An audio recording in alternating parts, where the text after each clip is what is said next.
ከባድና አስፈሪ ወቅት ነው።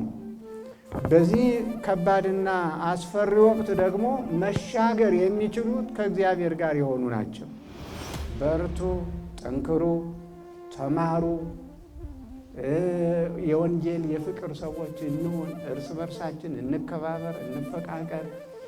በእናንተ ላይ ቢያደርጉባችሁ የማትወዱትን ነገር በሌላው ላይ አታድርጉ የሚለውን አምላካዊ ቃል ብቻ ያዙ። ውስጡ ጠፍቶት የተወለደ ሕዝብ እኮ ነው አሁን ያለን።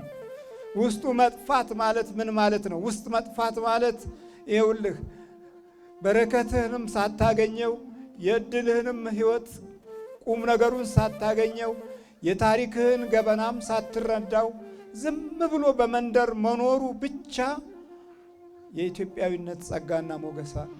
የጥፋቱ ዘመን የክፋቱ ዘመን እያየለ መጥቶ ኃጢአታችን ምድራችንን እያስጨነቀ ነው።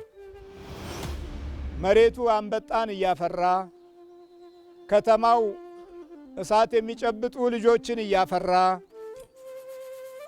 ሽምግልናው መካካድን እያመጣ፣ የቃል ኪዳን ትውልድ መሆናችን ቀርቶ የጥፋት ልጆች መሆናችን እየተገለጠ በተግባር እያየው ነው። እየተሸማቀቀ ነው፣ እየተቃጠለ ነው። በክፉ መንፈስ አሰራር ጥፋት እየጎለበተ ነው። ዕውቀትና ጥበብ እየጎደለ ነው። አርቆ ማየት፣ አርቆ የማሰብ ሞገስ ከትውልዳችን እየጠፋ ነው። ይህንን አይነት ውርደት ውስጥ የገባ ነው አለ ምክንያት አይደለም። የማጥፋትና የማዋረድ ዘመቻ፣ የማቃለልና የክፉ ነገር መቀስቀሻ፣ የደም ማፍሰሻ ዘመቻ የሚከናወነው የበጎ ትውልድ ምልክት ሳይሆን ከጣዖት ጋር የተያያዘ የመጣብን ስውር ፍዳ ነው። እግዚአብሔር ምሕረቱን ያብዛልን። ይኸው እንደምታዩት ቪዲዮዎቹን እንደምታዩት በየክፍለ ዓለሙ ስንሄድ የሚጮኸው ኢትዮጵያዊው ነው።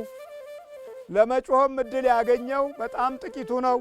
አብዛኛው ተሳስሮ በቤቱ ሞትን የሚጠብቅ በጣም ብዙ ነው።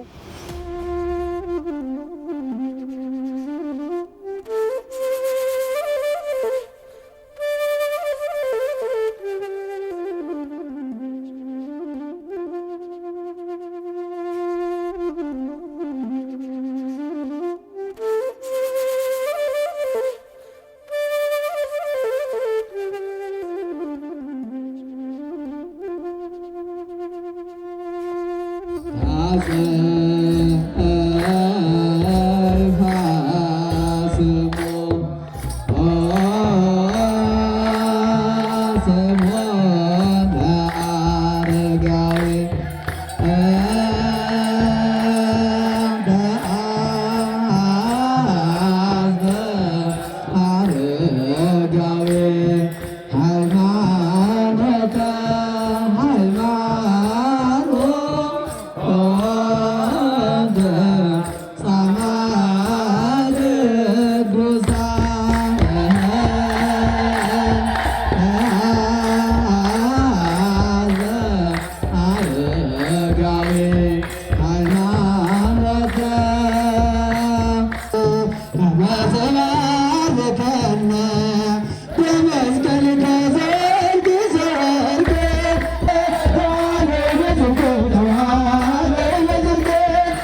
በስመ አብ ወወልድ ወመንፈስ ቅዱስ አሐዱ አምላክ አሜን። የተከበሩ ብፁዕ አባታችን አቡነ ናትናኤል በአሜሪካ አህጉር የኮሎራዶና የደንቨር እንዲሁም የካንሳስ ሀገረ ስብከት ሊቀ ጳጳስ፣ የቅዱስ ሲኖዶስ አባል፣ መልአከ ብርሃን መምህር ጥዑመ ልሳን፣ መልአከ ሰላም ፍቅረ ማርያም፣ ሊቀ ስዩማን ቀሲስ ሽመልስ፣ አባቶች፣ ካህናት፣ ዲያቆናት እንዲሁም ደግሞ የሰንበት ተማሪዎች ሁላችሁም የልዑል እግዚአብሔር ቤተሰቦች እንደምን ሰነበታችሁ? እንደምን አደራችሁ? ልዑል እግዚአብሔር ዛሬም ዘወትርም ለዘላለም ስሙ የተመሰገነ ይሁን። አልቦ ነገር ወአልቦ ነቢብ ዘኢተሰምዐ ቃሎሙ ውስተ ኩሉ ምድር በጽሐ ነገሮሙ ወእስከ አጽናፈ ዓለም ወፃ ነቢቦሙ። መዝሙር 18 ላይ ያለው የምስማክ ቃል ነው። ቅድም በዲያቆኑ የተሰበከው ነገር የለም መናገር የለም ቃላቸውም በምድር ወጣ ድምፃቸውም እስከ ዓለም ዳርቻ ድረስ ደረሰ። ግን መናገር የለም፣ ዝም ብሎ ነው የሚሄደው።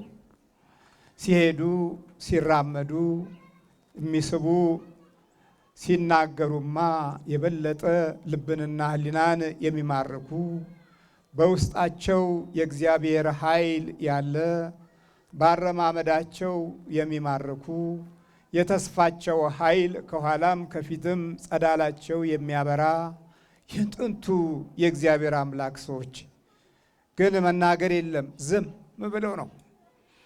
በመንፈስ ቅዱስ የሕዝቡን ልብና ሕሊና የሚያንጹ በውስጣቸው ሲናገሩ ወደ ውጭ የሚያወጡ ዝም ብሎ ብቻ ሰው ኑሮ ውስጥ ሰው ሕይወት ውስጥ በበረከት የሚፈስ ዝም ብሎ እኛ ተናግረን ጮኸን አልሆነልንም። የቀደሙት ሳይናገሩ ቃላቸው ዓለምን አዳረሰ ይላል። ምንም ሳይገልጹ ምድራቸውንና የሰው ልጅ መኖሪያውን ሁሉ በበረከት ሞሉት ይላል። እኛ ጮኸን ተናግረን የምናመጣው አንበጣ ሆነ፣ የምናመጣው እሳት ሆነ። የቀደሙት ግን እንደዚህ አልነበረም። የመደመጣቸው መንፈስና ክብር ሳይናገሩ ይናገራል፣ ሳያወሩ ያወራል። ለምን ቢባል የሕይወታቸው ጸዳል ከመንፈስ ቅዱስ ጋር ተያይዞ ስለነበረ ነው። በ11ኛው መቶ ክፍለ ዘመንና በ12ኛው ክፍለ ዘመን የነበሩት ኢትዮጵያውያን በብዙ ቅዱሳን የተባረኩ ነበሩ። የነሱ ኃይልና ጥበብ እስከ ዛሬ ድረስ ኖሮ ዛሬ እኔና እናንተንም ሰብስቦናል። እግዚአብሔር ስሙ የተመሰገነ ይሁን።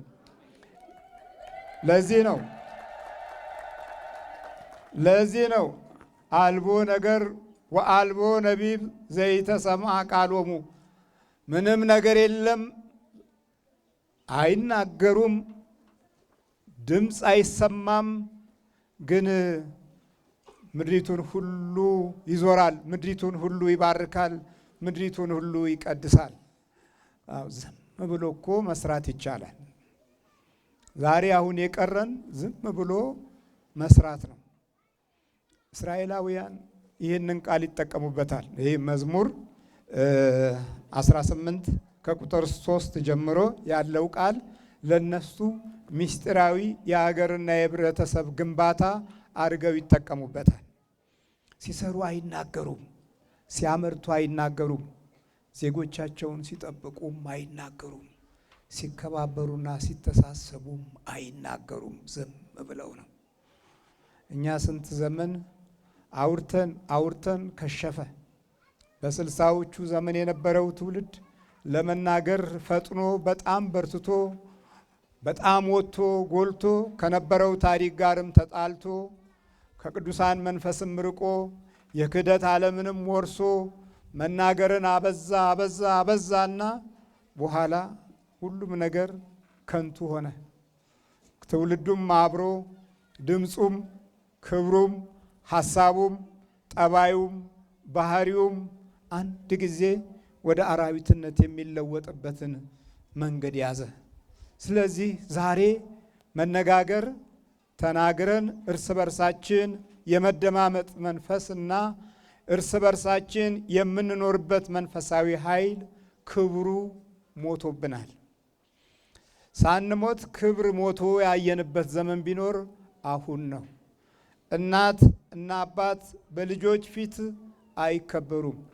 ልጆች በቤተሰቦቻቸው ባህሪ ውስጥ ያላቸው ቁም ነገር ምንም ትርጉም ያለው ሆኖ አልተገኘም።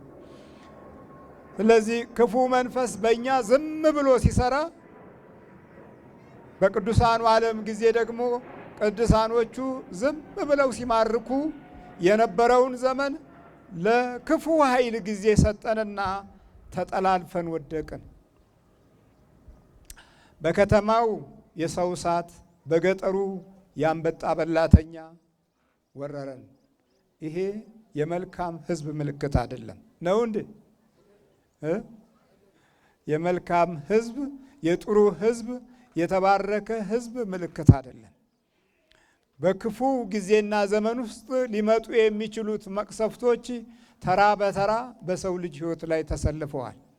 ባሳለፍነው አሁንም እየፈራን ባለነው ሁኔታ ስናይ በዓለም ዘንድ ክፉዎች እድል አግኝተው ቫይረስ አምርተው ወደ ሰው ልጆች ልከው ሽማግሌውንም አመለኛውንም ሱሰኛውንም ፈጁትና በአፍሪካ ገና ስንት ሚሊዮን ደግሞ ያልቃል ብለው እያሰቡ እያለ እግዚአብሔር ዝም አረገው። ደግሞ ቫይረሱን ሞት ለተመኙልን ሞታችንን አላሳየም። እግዚአብሔር ስሙ የተመሰገነ ይሁን።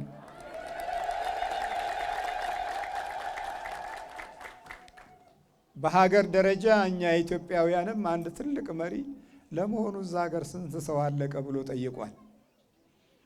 አያችሁ፣ ትውልዳችንን በተለያየ አይነት ነገር በማጥፋት አመለኛና ሱሰኛ በማድረግ የእውቀቱን ባህሪ በማድበስበስ ጊዜውንና ዘመኑን ዝም ብሎ በማይጠቅም አገርና ወገንን በማያለማ እውቀት ውስጥ እየተፈነፈነ ዘመኑን እንዲጨርስ በማድረግ ብዙ እውቀታዊ ሴራዎች ሲከናወንብን ኖሮ አሁን ትንሽ አንገታችንን ቀና ማድረግ ስንጀምር ይህንን የጥፋቱን ዓለም በአኗኗራችንና በትውልዳችን ውስጥ ይገለጣል ብለው ይጠብቁ ነበር። ለካ እዛ ሀገር ስንት ሰው አለቀ አለ።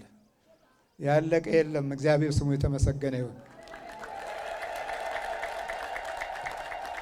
ለምንድን ነው ይሄ የሆነው? እግዚአብሔር ዝም ብሎ ይሰራል፣ ይጠብቃል።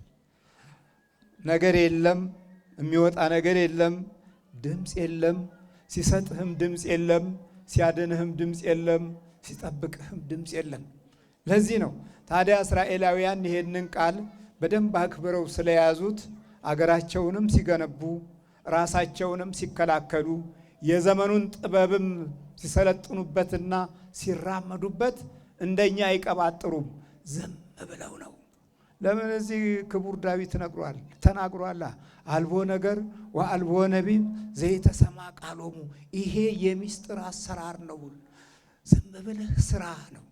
ማንም አይህ፣ ጠላት እንዳይቀድምህ፣ ሐሳብህንና መንገድህን እንዳያጨናግፍ፣ በሄድክበት ቦታና በምትኖርበት አቅጣጫ ውስጥ እየተሽለኮለከ ገብቶ እድልህን እንዳያየው፣ ተስፋህን እንዳያበላሸው፣ የምታየውን ቀጣይ የራእይ ገበናህን እንዳያራቁትና በር እንዳይዘጋ ዝም ብለህ ስራ። ይሄ እስራኤላውያን ከዳዊት ነው የተማሩት። ሀገራቸውን ሲገነቡ በ70 ዓመት ውስጥ እነሱ የት ደርሰዋል? እኛ የ3000 ዓመት ዘመን እናወራለን። 3000 ዓመት ዘመን ነፃነት እንላለን። እርስ በርሳችን እየተባላን እየተናከሰን፣ አንዱ አንዱን እየጎተተ አንዱ አንዱን እየጣለ፣ በመንፈሳዊውም በዓለማዊውም ክፋት ዘምቶብን በዓለም ፊት ዜጎቻችን እየተገረፉ እየተዋረዱ ማን ነው የሚሞተው? በባህር ላይ በአረብ ሀገር የሚደበደበው መብቱ የሚገፈፈው ቆሻሻ ቦታ ላይ የሚጣለው ትውልድ የማን ነው? የኛ አይደለም። አንድ ወቅት ላይ እስራኤላውያን ልክ እንዲህ ሆነው ነበረ። በኋላ ዝም ብለው መስራት ጀመሩ። ወሬ የበዛበት ትውልድን ያፈራ ነው። ቁም ነገርና የሥነ ምግባር ሞራል የለቀቀውን ትውልድ ያፈራ ነው።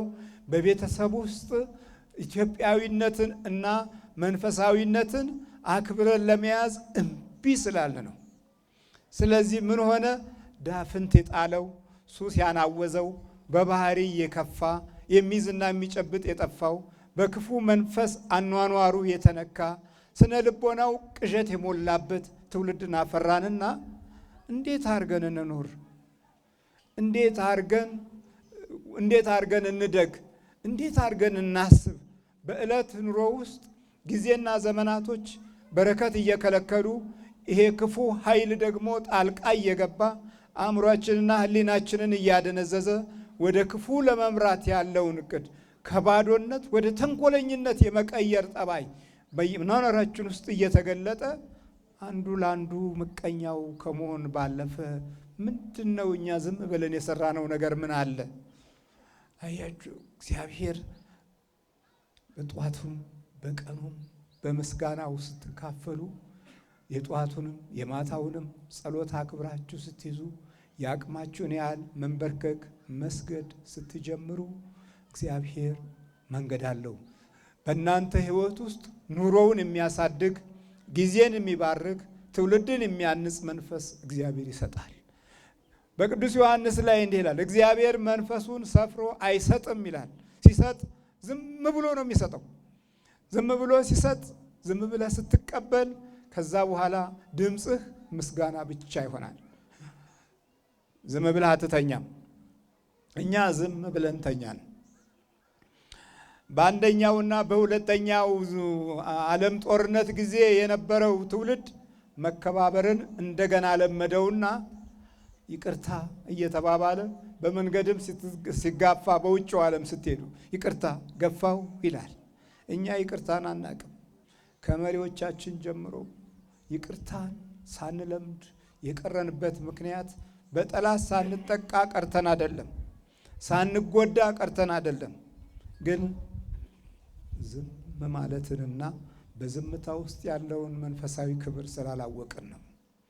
በዝምታ ውስጥ ያለውን እድገት ስላልተረዳን ነው። ስለዚህ ሐሜትን ለመድን፣ ማሾክሾክን ለመድን፣ ጠላትነትን በቀላሉ ያዝነው፣ ብስጩዎች ነን፣ ይከፋናል። በዚህም ምክንያት ሁል ጊዜ ከልቦናችን ውስጥ ክፉ ስላለ አላድጋልን፣ አናድግም። አያችሁ፣ የሰራነውን የነካነውን ያየነው አልባረክ ያለው ያለ ምክንያት አይደለም፣ በጠላት እጅ ውስጥ ስለተያዝን ነው። ስነ ልቦናችን በመንፈሳዊ ክብር እንዲያድግ ጊዜ ለእግዚአብሔር አልሰጠንም። ለእግዚአብሔር ጊዜ ያልሰጠንበት ዓመታቶችን እስቲ በቤታችሁ ውስጥ ፈልጉና አግኙት። ምን ያህሉን ጊዜ ነው በቤት ውስጥ የጸለይ ነው? እስቲ የቤት ጸሎት ቦታ አለ፣ ማመስገጃ ቦታ አለ። በተለይ ከ60ዎቹ ዘመን በኋላ ያለው ትውልድ እኮ መንፈሳዊ አምልኮት ክብሩ ወግና ባህላዊ ብቻ ሆኖ ከመቅረቱ የተነሳ ውስጡን እያጣው የተወለደ እኮ ነው። ውስጡ ጠፍቶት የተወለደ ሕዝብ እኮ ነው አሁን ያለን። ውስጡ መጥፋት ማለት ምን ማለት ነው? ውስጥ መጥፋት ማለት ይኸውልህ፣ በረከትህንም ሳታገኘው የእድልህንም ሕይወት ቁም ነገሩን ሳታገኘው የታሪክህን ገበናም ሳትረዳው ዝም ብሎ በመንደር መኖሩ ብቻ የኢትዮጵያዊነት ጸጋና ሞገሳ ሊሆን አልቻለም። መጠላላቱ፣ መከፋፋቱ፣ አንዱን አንዱ መጎተቱ የተለመደ ችግር ሆነና አሁን የምንሸሸው ሰውን ሆነ። ትምህርት ቤትም ሸሽተን፣ ከሁሉ ቦታ ሸሽተን ስንሸሽ ቆየንና አሁን የቫይረስ ዘመንን ተቀበልን። ተቀራረቡ የሚባለውን መንፈሳዊ በረከት ሳናከብረው ስንቀር ማክበርን አንለምዳልንና አሁን አትገናኙ፣ ተራራቁ፣ ከሰው መራቅን በግድ እንድንለምነው ተገደድን። ግን እግዚአብሔር አምላክ ምሕረቱን ያብዛልን። የቸርነቱ መንፈስና ጸጋ ካልበዛልን አሁንም አስቸጋሪዎች ነን። ምክንያቱም ሕዝባችን መሪዎቻችን ካልተመለሱ ለመንፈሳዊ ሕይወት ለእግዚአብሔር አምላክ ሞገስና ጸጋ ለክብሩ እጃቸውን ካልሰጡ የዘመናችን ሂደት የሚያድገውም የሚሮጠውም ወደ ጥፋት ነው። በየዘመናቱ የምናየው የሚያሽቆለቁለው እና እየከፋ የሚሄደው አኗኗራችን በረከትን አተን፣ ሰላምን አተን፣ መተሳሰብን አተን፣ አንድነትን አተን የምንጨነቀው እንደዚሁ አለ ምክንያት አይደለም። የጥፋቱ ዘመን የክፋቱ ዘመን እያየለ መጥቶ ኃጢአታችን ምድራችንን እያስጨነቀ ነው። አንደኛው ከእግዚአብሔር ክብር ጋር ስንርቅና እምቢ ስንል በዘሌዋውያን ላይ በኦሪት ዘሌዋውያን ላይ እንዲህ ይላል፣ ከምድሪቱ መርከስ የተነሳ ምድሪቱ ነዋሪዎቿን ትተፋለች ይላል። ነዋሪዎቿን ትተፋለች ባለው መሰረት መሬቱ አንበጣን እያፈራ ከተማው እሳት የሚጨብጡ ልጆችን እያፈራ ሽምግልናው መካካድን እያመጣ የቃል ኪዳን ትውልድ መሆናችን ቀርቶ የጥፋት ልጆች መሆናችን እየተገለጠ አንዱ ለአንዱ አንሺው መሆኑ ቀርቶ አንዱን አንዱ የሚጥለው መሆኑን እየተመለከትን በእንዲህ አይነት ሁኔታ ውስጥ ስንማቅቅ የመልካም ትውልድ ምልክት ነው ብለን ማመን እንችላለን? አንዱ ለአንዱ በጎ መሆኑ ቀርቶ አንዱ ለአንዱ ክፉ ሲሆን በተሰወረ የመናፍስት ጥቃት የሰው ልጅን ሕይወት ኑሮና ጊዜ አእምሮና ሕሊና እንዲያጨልም ትግል ሲደረግ ምትሃቱና አስማቱ መተቱ በሰው ልጅ ላይ ደባ ሲፈጸም ይሄ የበጎነት ትውልድ ምልክት ነው። የኢትዮጵያዊነት ሕይወት ትርጉም ነው ይሄ። ስለዚህ የምናድገው ወደ ክፉ የሆነ የመጣብን ዘመን ስለሆነ በዚህ ጊዜና ሰዓት የዕለት ኑሯችን ውስጥ የአምልኮት ኃይል ያስፈልገናል። ለብዙ ዘመን የተጎዳ ነው ክርስቲያናዊ ሕይወት ውስጥ ባለ ጠላት ነው።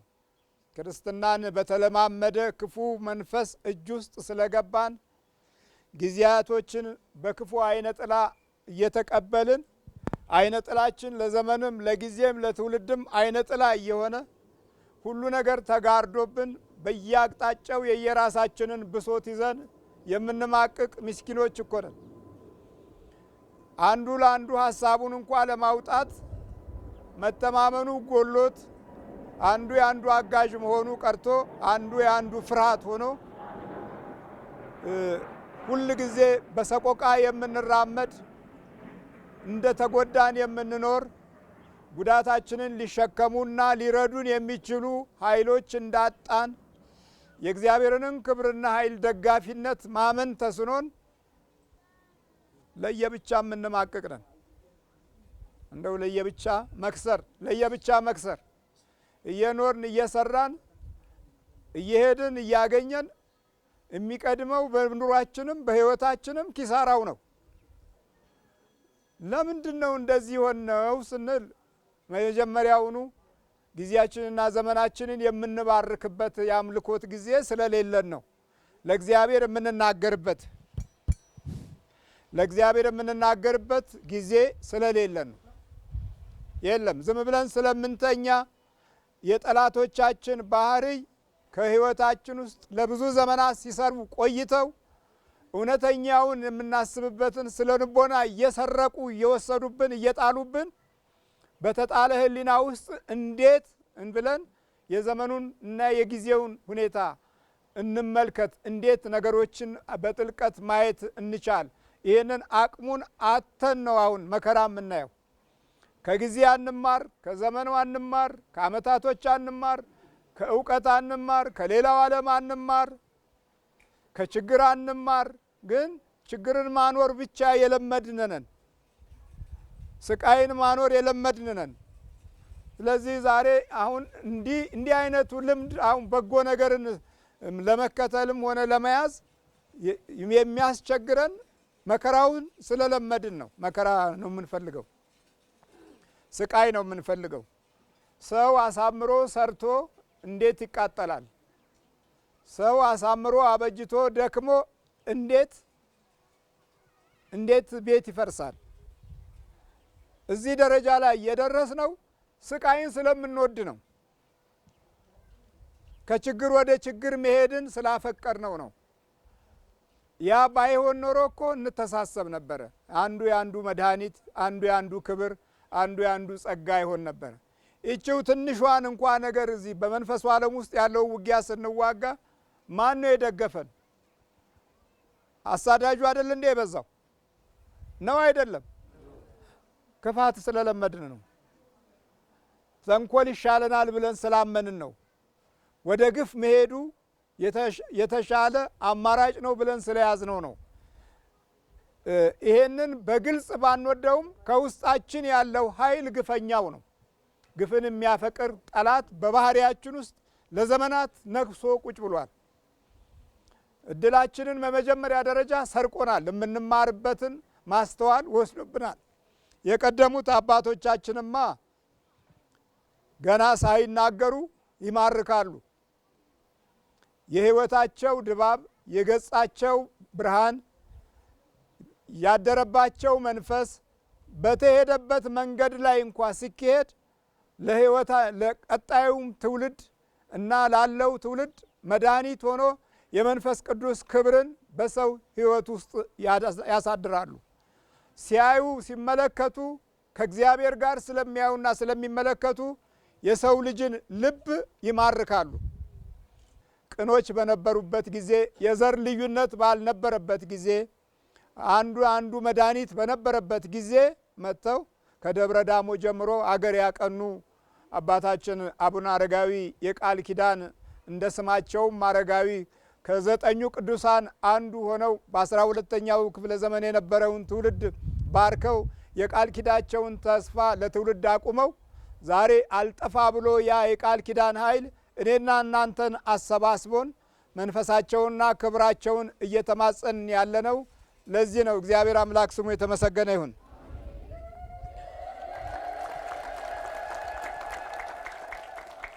በ11ኛው ክፍለ ዘመን መጨረሻው ላይ አቡነ ገብረ መንፈስ ቅዱስ እንደዚሁ ኢትዮጵያን ባረኩ። የቃል ኪዳናቸው ጥበብና ሞገስ ይኸው እስካሁን ድረስ በዚህ ዝቋላን ጨምሮ ወደ ታች ያለውን አገር ዝቆላ ብለው ዝቆላ ይህ ቆላ ነው ብለው የተናገሩት ቃል ዝቋላ ተብሎ ወደ ታች የባረኩት አገር እንዳውም እሳቸው ባይባርኩት በዛ ዘመን ውስጥ የነበረው ክፉ ኃይል ብዙ ትውልድ ያጠፋ ነበረና ዛሬም ቢሆን በእሳቸው ግዛት ባለው ላይ ሲታይ ብዙ የጣዖት አምልኮት ያለበት ሲሆን ያንን ተጋፍጦ ከጠላት ኃይል ትውልዱ እንዲላቀቅ የሚደረገው ትግል ካልበረታ ቀጣዩ ጊዜና ዘመንም ከባድ ሊሆን እንደሚችል ያሳየናል። ምክንያቱም ይሄ የጣዖቱ መንፈስ ትውልድን የሚባርክ ሳይሆን ትውልድን የሚረግም ነው። ይሄ የተለያየ አይነት ለቃልቻና ለጠንቋይ እያስታቀፉት የኖረ ትውልድ መልካም ነገር አይስማማውም፣ በጎ ነገር አይስማማውም። ቀጣይ የበረከት ኃይልና በበጎነት የሄዱ ታሪኮች ያመዋል።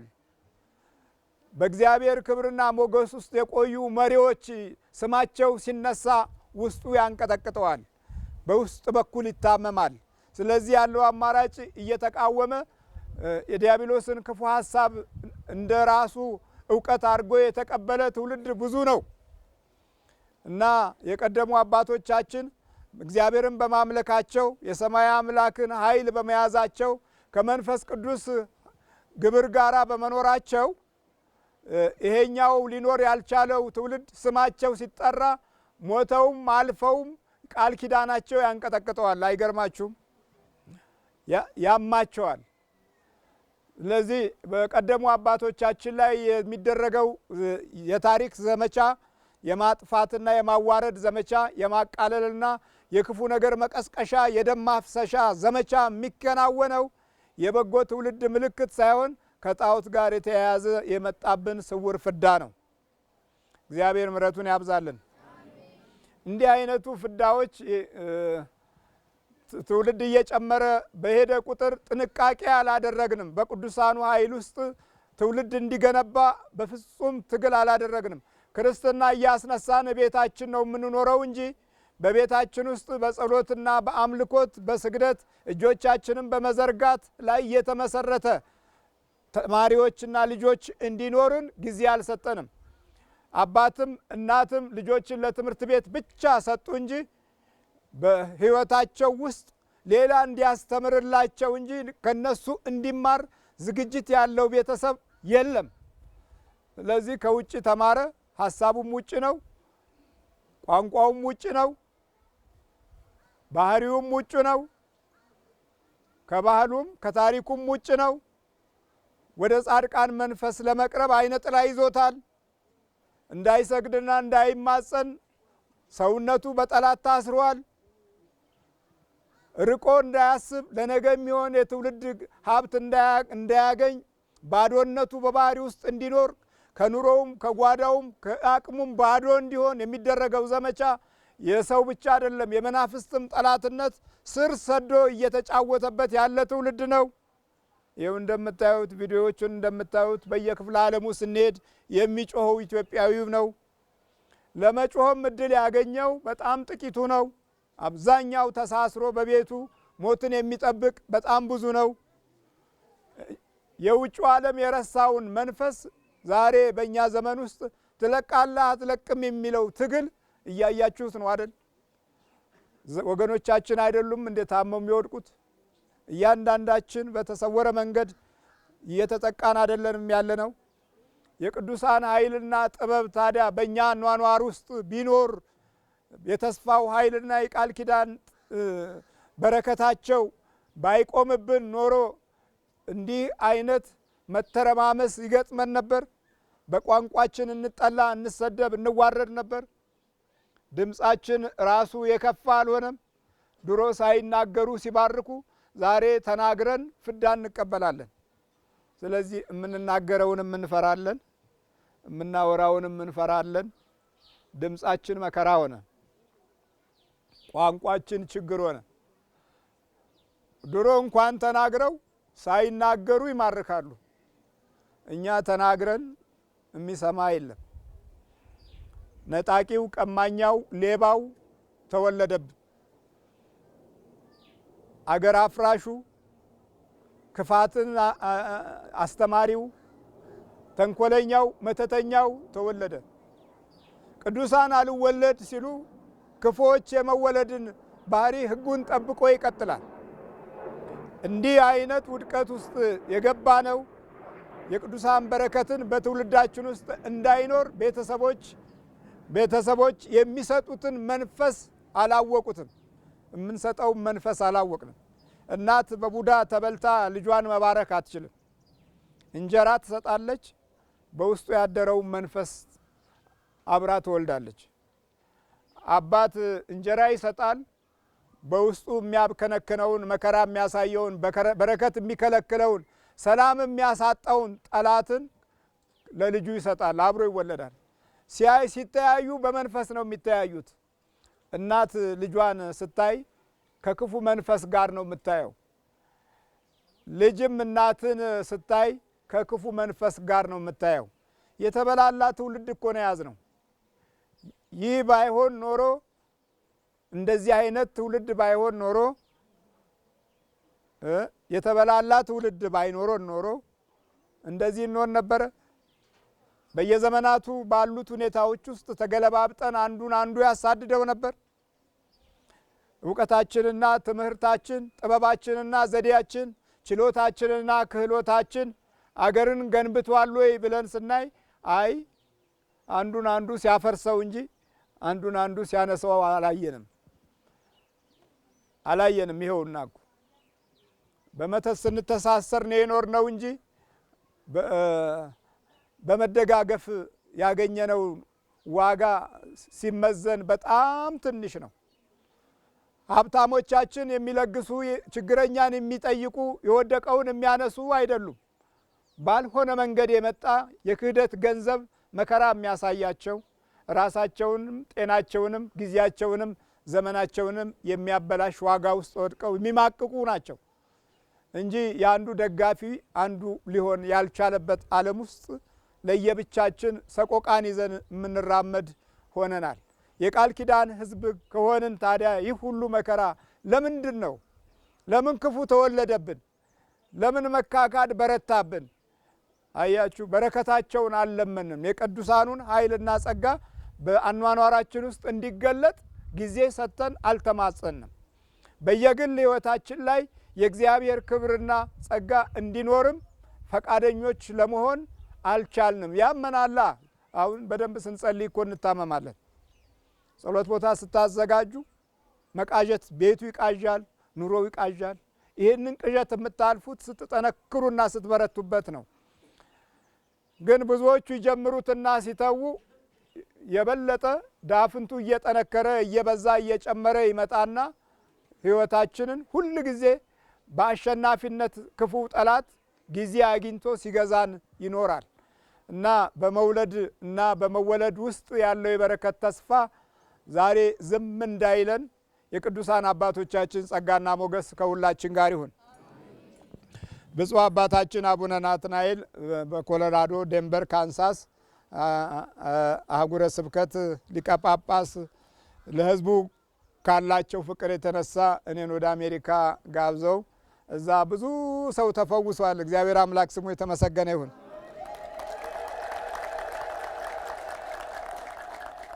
ስለ መዳን የማወቅ ኃይል ራሱ ትህትናን፣ በጎነትን፣ ቅንነትን በባህሪ ውስጥ ሲይዙ የሰው ችግርን ይረዳሉ። ትህትና፣ በጎነት፣ ቅንነት የሃይማኖት ኃይል ነው። እንዲህ ትህትናና በጎነትን ያላቸው አባቶች ስናገኝ ድምፃችንን ይሰሙታል፣ ውስጣችንን ችግራችንን ያዩታል። ለዚህ ነበረ አሜሪካ አሁን ኮሮና ከመድረሱ በፊት እዛ በጣም ብዙ ሕዝብ እንዲፈወስ ምክንያት የሆኑ አባት ናቸው። በቀጣዩም እንደዚሁ ለአሜሪካ ሕዝብ ያስባሉ። እናንተም በጸሎት እንድታስቧቸው የእግዚአብሔር አምላክ ቅዱስ ፈቃድ ይሆንልን። ምንም መብራቱ በሁለቱም መንገድ አልሆነም፣ ሆነ መጣ። ማህበራዊ ግንኙነቱ ሲጀመር በትምህርት ቤትም በምንም ወደዚህ ወደ ፈውሱ ፕሮግራማችን እንሸጋገራለን እንደ እግዚአብሔር በጎ ፈቃድ። ስለዚህ እናንተም በጸሎት በርቱ፣ አግዙን።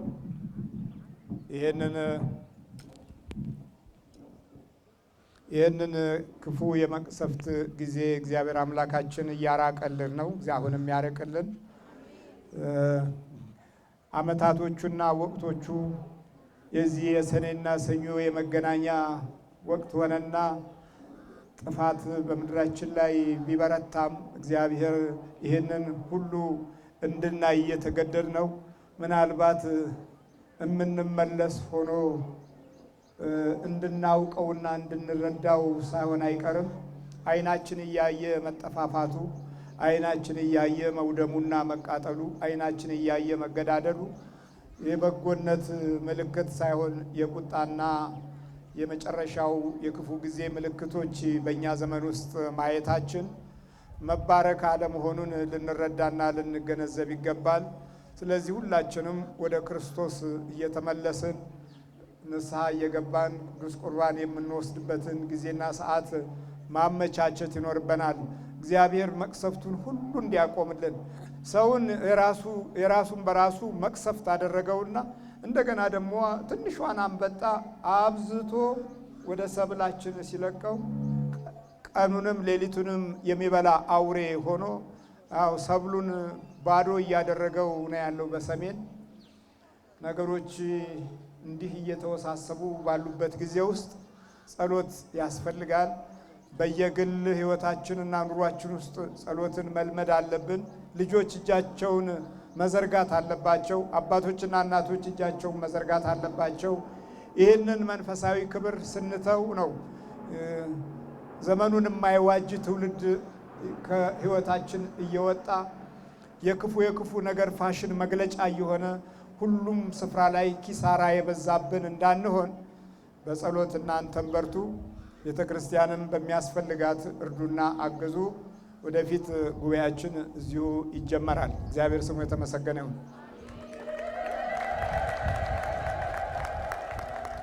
ይሄ የጠላት ክፉ አሰራርም ከውስጣችን እየወጣ ያደከምነውን ያቃጠልነውን በቅዱስ ቁርባን ያጎሳቆልነውን ክፉ መንፈስ በቅርብ ጊዜ እየተሸኘ ነፃነታችን ከሕይወታችን ጋር ይስማማል።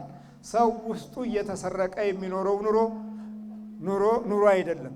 ውስጡን እያጣ የሚኖረው ውስጡን እየተገፈፈ የሚኖረው ኑሮ አይደለም። ይህም የውስጥ ገፈፋ የመናፍስት አሰራር ነው። ይህንን አልረዳ ያለው ትውልድ አሁን በተግባር ማየት ጀመረ። ይህንን አላቅም አናይም መንፈስ የለም የሚለው ትውልድ በተግባር እያየው ነው። እየተሸማቀቀ ነው፣ እየተቃጠለ ነው። በክፉ መንፈስ አሰራር ጥፋት እየጎለበተ ነው።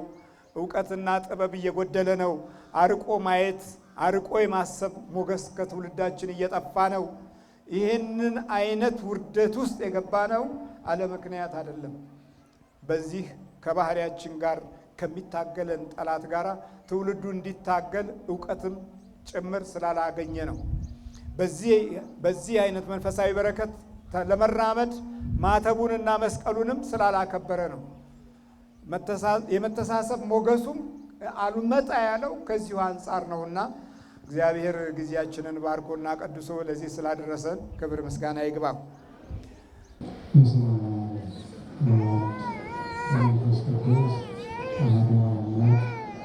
አሜን። የተከበሩ መላከ ብርሃናት መምህርተ ልሳን እንዲሁም የተከበሩ መላከ መንክራት መምህር ግርማ ወንድሙ፣ አይነት እግዚአብሔር ክህነት ወንድሞች፣ ዲያቆናት፣ የሰንበት ትምህርት ቤት መዘምራንና መዘምራት፣ ምእመናንና ምእመናት በእግዚአብሔር ስም እንደምን ከረማችሁ? እንደምን አደራችሁ? እንደምን አረፈዳችሁ? አሜን። ቸርነትና ደግነት ርኅራኄና ትዕግስት ገንዘቦቹ የሆኑለት አምላካችን እግዚአብሔር አናልፋቸውን ያልናቸውን የመከራ የደዌ ወራት አሳልፎ በቸርነቱ ጠብቆ ከክፉ ነገር ሁሉ ሰውሮ ከዚህ ዕለት ከዚህ ሰዓት ስላደረሰን ክብርና ምስጋና ለተቀደሰው ስም ይሁን። አምላካችን እግዚአብሔር ሁላችሁንም በሰማያዊና በምድራዊ በረከቱ ይባርካችሁ። ዘተወክፈ ጻድቀ በስመ ጻድቅ አስበ ጻድቅ ወእስቴተ ጻድቅ ይነስ። ጻድቁን በጻድቁ ስም የተቀበለ የጻድቁን ዋጋ ያገኛል። የማቴዎስ ወንጌል ምዕራፍ 10 ላይ የሚገኝ ኃይለ ቃል ነው። ዛሬ የምናከብራቸው አባታችን አቡነ አረጋዊ እንዲሁም ገብረ ክርስቶስ ታሪካቸውን ሁላችሁም በሚገባ ታውቋላችሁ። ስለዚህ በቅድስና መንገድ ስለተጓዙ ሁሉን ነገር ስተው ሀብታቸውን፣ ቤታቸውን፣ የአባታቸውን መንግስት ትተው እግዚአብሔርን ስለፈለጉና ከምድራዊው መንግስት ምድራዊው ስልጣን ኃላፊ መሆኑን ተረድተው ሰማያዊውን ስልጣን በመፈለጋቸው እነሆ አምላካችን እግዚአብሔር የቅድስናን የብፅዕናን ክብር ሰጥቷቸዋል።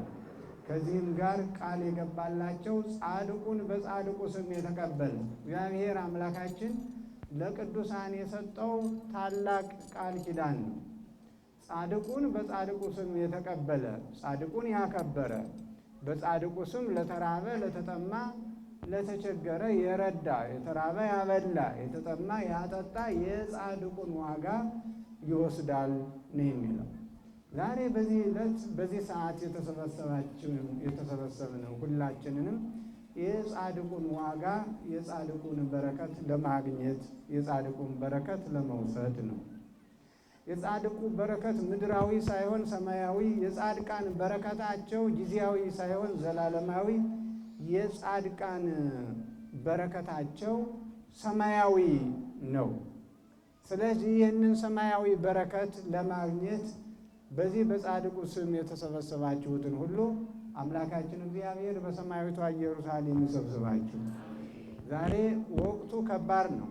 ቅድም መምህራችን መምህር መላከ መንክራት ግርማ ወንድሙ እንደተናገሩት እጅግ በጣም ከባድና አስፈሪ ወቅት ነው። በዚህ ከባድና አስፈሪ ወቅት ደግሞ መሻገር የሚችሉት ከእግዚአብሔር ጋር የሆኑ ናቸው። ቅዱሳኑን ያከበሩ ቅዱሳኑ የተጓዙበትን መንገድ የሚጓዙ ናቸው። ሀገራችን በምን ሁኔታ ላይ እንዳለች ሁላችሁም ታውቃላችሁ። ስለዚህ የሰላም አምላክ የቅዱሳን አምላክ እግዚአብሔር ሀገራችንን እንዲጠብቅ ልንጸልይ ያስፈልጋል። ከመሪዎች ብቻ አይደለም መጠበቅ ያለብን፣ እኛም ኃላፊነት አለብን። ማገዝ ይኖርብናል። እያንዳንዳችን እንደ ሕዝብ ሀገራችንን መጠበቅ መጸለይ ያስፈልገናል። የሰላም ሰዎች መሆን ያስፈልገናል። የፍቅር ሰዎች መሆን ያስፈልገናል። ይህን ስናደርግ ነው ቅዱሱን የጻድቁን ዋጋ መውሰድ የምንችለው። ቅዱሳን እንኮ ቅድም መምህራችን እንደተናገሩት የመጡት አቡነ አረጋዊ ከ8ቱ ቅዱሳን ጓደኞቻቸው ጋር 9ኛ ሆነው ወደዚቹ ወደ ታላቋ ሀገራችን ወደ ኢትዮጵያ ነው።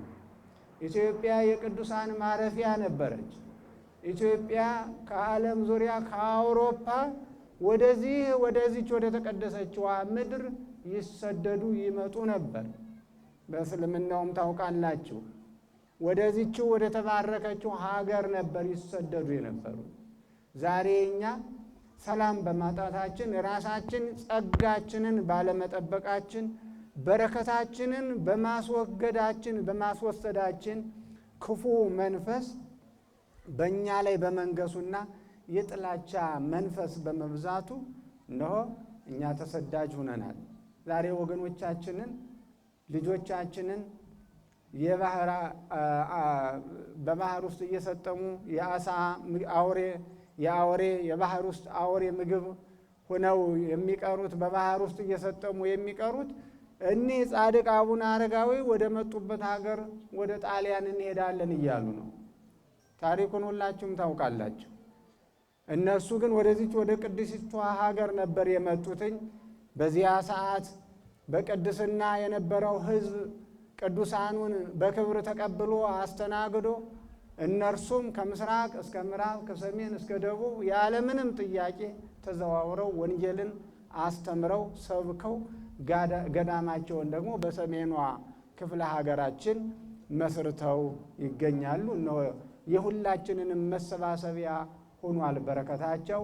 አሁንም በረከታቸው በሁላችን ላይ አድሮ ይሁን።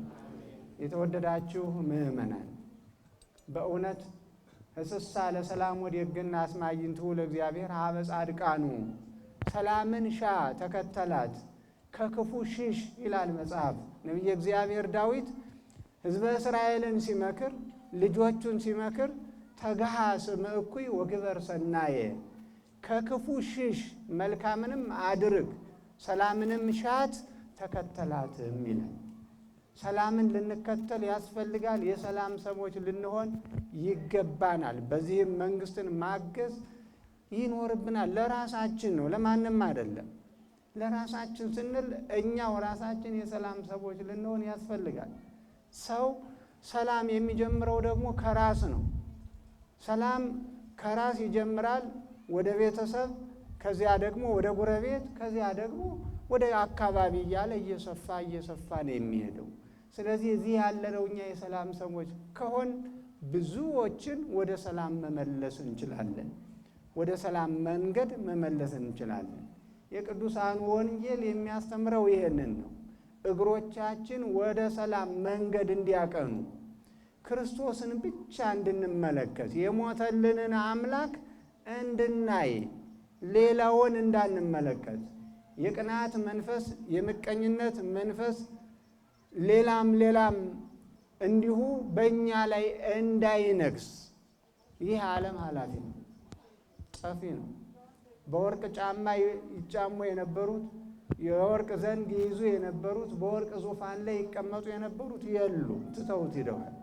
ስለዚህ ለዚህ ነገ ትተነው ለምንሄደው ዓለም ይሄ ጊዜያዊ ዓለም እንዳይማርከንና አስጥሞ በዚሁ በከንቱ እንዳያስቀረን በሰላም መንገድ ተጉዘን ወደ ሰማያዊቷ ኢየሩሳሌም ለዘላለም ከእግዚአብሔር ጋር መኖር ወደምንችልበት እንድንጓዝ የቅዱሳኑን አሰረ ፍኖት መከተል ይኖርብናል። ዛሬ እንግዲህ እኒህ ጻድቅ አባት ሁላችንንም ባርከውናል በመንፈስ እና የቅዱሳኑ በረከት በሁላችሁ ላይ አድሮ ይኖር። ሀገራችንን ኢትዮጵያን ሰላም ያደርግልን። መልአከ መንክራት ግርማ ወንድሙ እንደገለጹት በምድር በእርስ በርስ ግጭት፣ በተለያየ ችግር፣ የውሃ መጥለቅለቅ፣ እንደገና ደግሞ በሰማይ ደግሞ ሰብላችንን የሚበላ 24 ሰዓት ሙሉ የማይጠግብ አንበጣ ደግሞ መጥቷል። ይሄ ትልቅ መቅሰፍት ነው። ስለዚህ ልንጸልይ ያስፈልጋል ወገኖች። ቅዱሳን እንኳ በረሃብ ከመሞት በጦር መሞት ይሻላል ነው ያሉት። ረሃብ ከባድ ነው። ረሃብ ከባድ ነው። ሕፃን እናቱ እቅፍ ላይ ሆኖ ሲያለቅስ እናት የምታጠባው አጥታ ማየት ከባድ ነው። ሕፃን የሞተችውን የእናቱን ጡት እየጠባ የታየበትም ታሪክ አሳልፈናል።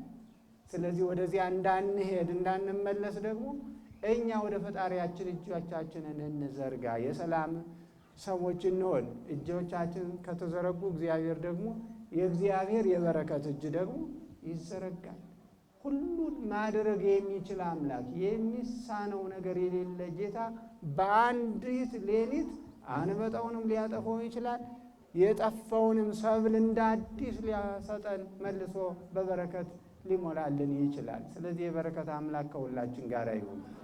በርቱ፣ ጠንክሩ፣ ተማሩ። የወንጌል የፍቅር ሰዎች እንሁን። እርስ በርሳችን እንከባበር፣ እንፈቃቀር። በእናንተ ላይ ቢያደርጉባችሁ የማትወዱትን ነገር በሌላው ላይ አታድርጉ የሚለውን አምላካዊ ቃል ብቻ ያዙ። ይህንን ከያዙ ትልቁ ነገር ይሄ። ሰው ቢያንቋሽሹት፣ ቢያዋርዱት፣ የእሱ የሆነውን ቢወስዱበት፣ ቢያጠፉበት፣ ቢንቁት እንደማይወድ ሁሉ የሌላውንም ማክበር አስፈላጊ ነው እና ይህንን አድርገን በእግዚአብሔር ቃል በእግዚአብሔር ሕግ ተመርተን የመንግስቱ ወራሾች እንድንሆን የእሱ ቅዱስ ፈቃድ ይሁንልን። ዛሬ በዚህ ታላቅ ቦታ በመገኘቴ በጣም ነው ደስ ያለኝ። ደግሞ ከምንም በላይ መልአከ መንክራት ግርማ ወንድሙ እንደምታዩት ሳንቲሙም ይመጣል። በፍቅር ከመጣችሁ እርሳቸውንም በክብር ከያዛችሁ ብዙ ምዕመናን ይመጣል። ስለዚህ ይህን ቦታ ማሳጠር ቀላል ነው የሚሆነው። አደራችሁን በርቱ። የመንገድ ችግር አለ፣ የቦታ መስፋፋት ችግር አለ፣ ሌሎችም ስላሉ ይህም ሁሉ ስላለ በርትታችሁ ይህንን ቦታ ተንከባከቡ፣ እንዳይነ ብሌናችሁ ጠብቁት። ትልቅ የእግዚአብሔር ጸጋ ያለበት ዋሻ ነው። እኔ በጣም ስገባ በጣም ነው የደነገጥኩት። ቤተ ክርስቲያን የመሰለኝ አላውቀው ዋሻ ነው እና ይሄ ግሩም እና ድንቅ የቀደሙ አባቶች ይኖሩበት የነበረ አቡነ አረጋዊ በደብረ ዳሞ ተራራው ላይ ነበሩ። እዚህ ደግሞ ዋሻው ውስጥ ናቸው ያሉት እና በረከታቸው ይደርባችሁ። እግዚአብሔር ከሁላችን ጋር ይሁን። የሰማነውን በልቦናችን ጻፍብን፣ ያሳድርብን። የሰላም አምላክ አገራችንን ኢትዮጵያ ሰላም ያድርግልን። ለዓለም ሁሉ ሰላምን፣ ፍቅርን፣ አንድነትን ያድልልን። መዓቱን በምሕረት ቁጣውን በትዕግስቱ ይመልስልን። ከቅዱስ አባታችን ከአቡነ አረጋዊ እንዲሁም ከቅዱስ አባታችን ከገብረ ክርስቶስ ከመልአኩ ከቅዱስ ገብርኤል ረድኤት በረከት ክብር ያሳትፈን። አምላካችን እግዚአብሔር ሆይ ስላደረግልን ነገር ሁሉ እናመሰግንሃለን። ክብር ምስጋና ሁሉ ለአንተ ይሁን። የሰማይና የምድር ጌታ ሆይ በዚህ ዕለት በዚህ ቦታ የተሰበሰቡትን ልጆችን ሁሉ ባርካቸው። ከመርገመ ሥጋ ከመርገመ ነፍስ ሁሉ አድናቸው። ከመከራ ሥጋ ከመከራ ነፍስ ሁሉ ሰውራቸው። አምላካችን ሆይ ሁላችንንም በቸርነት ጠብቀን አድነኑ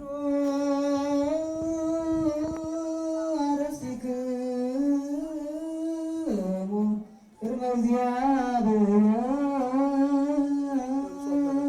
አምላክነ በይነ ገብሩ ሊቀ ጳጳስነ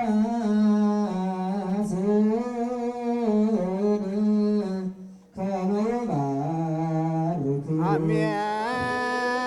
እግዚአብሔር ይባርከነ ወይሳለነ ኦ እግዚኦ አድኅን ሕዝበከ ወባርክ ርስተከ ራእዮሙ ወአልሎሙ እስከ ለዓለም። አቤቱ ጌታ ሆይ ሕዝብህን አድን፣ ርስትህንም ባርክ። አቤቱ ጌታ ሆይ ሕዝብህን አድን፣ ርስትህንም ባርክ። ጠብቃቸው፣ እስከ ዘላለሙም ድረስ ከፍ ከፍ አድርጋቸው። በአንድ ልጅ በጌታችንና በአምላካችን በመድኃኒታችን በኢየሱስ ክርስቶስ በክቡር ደሙ የዋዣት ቤዛም የሆንካት ቅድስት ቤተ ክርስቲያንን ጠብቃት። ቅዱስ ለሆነ ሕዝብ ማደሪያ ንጹሕም ለሆነ ወገን መጸለያ ትሆን ዘንድ የጠራት በዚች ቤተ ክርስቲያን መጥታችሁ ተሰብስባችሁ የጸለያችሁ የአምላካችን የመድኃኒታችን የኢየሱስ ክርስቶስ ቅዱስ ሥጋውን ክቡር ደሙን የተቀበላችሁ በማወቅ ወይም ባለማወቅ የሠራችሁትን ኃጢአታችሁን ሁሉ ይቅር ይበላችሁ። ሥጋ መለኮት ስለሚባል ሥጋው የሕግና የሥርዓት ደም ስለሚሆን ደሙ የአሸናፊ እግዚአብሔር ልጅ በድንጋሌ ሕሊና በድንጋሌ ሥጋ ትምት የምትሆን የማርያም ልጅ ኢየሱስ ክርስቶስ ባለፈው ይቅር ይበላችሁ፣ ከሚመጣውም ከክፉ ነገር ሁሉ ይጠብቃችሁ። አባቶች ካህናት፣ ወንድሞች ዲያቆናት፣ ወንዶችም ሴቶችም ከዚህ ቅዱስ ስፍራ የተሰበሰባችሁ ሁሉ ከኃጢአት ማሰሪያ የተፈታችሁ ንጹሐን ሆኖ እኔንም እናንተንም ለመንግሥተ ሰማያት የበቃን ያደርገን ዘንድ እግዚኦ መሐረነ ክርስቶስ እንበል 12 ጊዜ።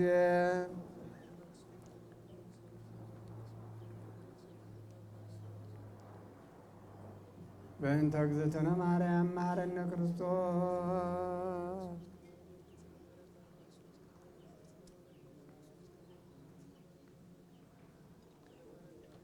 አቤቱ ጌታ ሆይ አውቀን በድፍረት ሳናውቅ በስህተት የሠራነውን ኃጢአታችን፣ በደላችን፣ አበሳችንን ሁሉ እንደ ቸርነት ብዛት ይቅር በለን። እማይሠራ ኃጢአት እግዚአብሔር ይፍታ። እግዚአብሔር ያለው